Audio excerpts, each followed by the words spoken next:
Hello everyone, బీరకాయ టమాటా curry కోసం oil వేసుకొని దాంట్లోకి తాలింపు గింజలు వేసుకొని ఒకసారి బాగా వేయించుకోండి. తాలింపు గింజలు వేగిపోయాక దీంట్లోకే ఉల్లిపాయలు, పచ్చిమిర్చి, కరివేపాకు అన్నీ వేసుకోండి. కరివేపాకుని ఉల్లిపాయలతో పాటు వేస్తే నూనె పైకి చెందకుండా ఉంటుంది.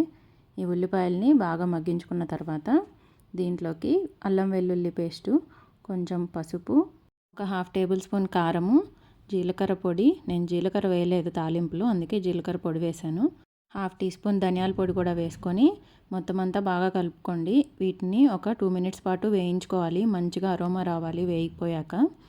ఇలా వీటిని ఒక 2-3 మినిట్స్ పాటు వేయించుకున్న తర్వాత దీంట్లోకి 3 మీడియం సైజ్ టమాటాలని చిన్న చిన్న ముక్కలుగా కట్ చేసుకొని వేసుకోండి. ఈ టమాటాలని ముందు వేసిన మసాలాలని మొత్తం అంతా ఒకసారి కలుపుకొని 2-3 నిమిషాల పాటు వేయించుకోండి. బీరకాయ కర్రీలో టమాటాలు లేకుండా కూడా చేసుకోవచ్చు. దాంట్లో కారం కూడా వేయరు. ఆ రెసిపీని నేను ఆల్రెడీ పోస్ట్ చేశాను, మీరు ఒకసారి చూడండి. ఇప్పుడు దీంట్లోకి 1 కప్పు బీరకాయ ముక్కల్ని చిన్నగా కట్ చేసుకొని వేసుకోండి. గంటతోటి బీరకాయ ముక్కలు, మసాలాలు, టమాటా మొత్తం అంతా నీట్గా మిక్స్ అయిపోయేలాగా బాగా కలుపుకోండి. ఇలా కలుపుకున్న తర్వాత దీంట్లోకి రుచికి సరిపడా సాల్ట్ వేసుకోవాలి.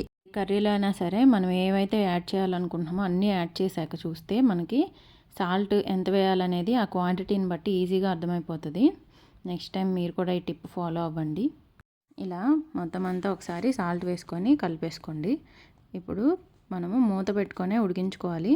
బీరకాయ, సొరకాయ ఇలాంటివన్నీ వాటర్ కంటెంట్ ఉండే వెజిటేబుల్స్. సో వాటర్ పోయినవసరం లేదు, వాటిలో నుంచే వాటర్ రిలీజ్ అవుతుంది. అది కూడా మనం మూత పెట్టుకొని ఉడికించుకున్నామంటే ఆ వాటర్ అనేది ఎస్కేప్ అవ్వకుండా ఉంటుంది, అంటే ఎవాపరేట్ అవ్వకుండా ఉంటుంది. కర్రీ కూడా చాలా టేస్ట్గా ఉంటుంది. బీరకాయ టమాటా కర్రీ రెడీ అయిపోయింది. మీరు కూడా ట్రై చేసి ఎలా ఉందో చెప్పండి. Please like and subscribe.